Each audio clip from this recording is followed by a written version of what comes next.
రాజ్యాంగాన్ని పరిరక్షించాలి, పేదలకు రిజర్వేషన్లను పెంచాలి, ప్రజాస్వామ్యాన్ని కాపాడాలి అనే కూటమి ఇంకొక వైపున ఈ ఎన్నికల బరిలో నిలబడ్డారు. మొన్న ఉపరాష్ట్రపతి గారి రాజీనామా అందరికీ ఆశ్చర్యకరం. వారి రాజీనామాకు గల ఒత్తిడి, కేంద్ర ప్రభుత్వం యొక్క వైఖరి దేశ ప్రజలందరూ గమనిస్తున్నారు. ఇలాంటి సందర్భంలో ఉపరాష్ట్రపతి ఎన్నికలకు అత్యంత ప్రాధాన్యత ఏర్పడ్డది.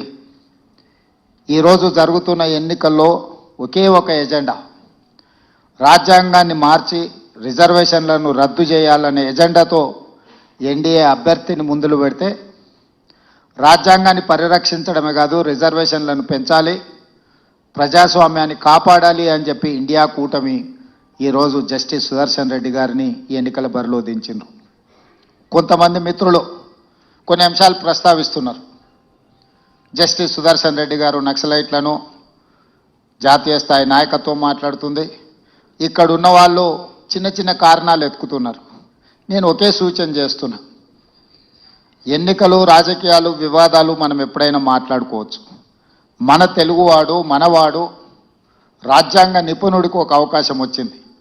జాతీయ స్థాయిలో మనం ప్రతిష్ట కోల్పోతున్న సందర్భంగా తెలుగు వాళ్ళ యొక్క గౌరవాన్ని, ప్రతిష్టను పెంచే సందర్భంలో జస్టిస్ సుదర్శన్ రెడ్డి గారు అభ్యర్థిగా రావడం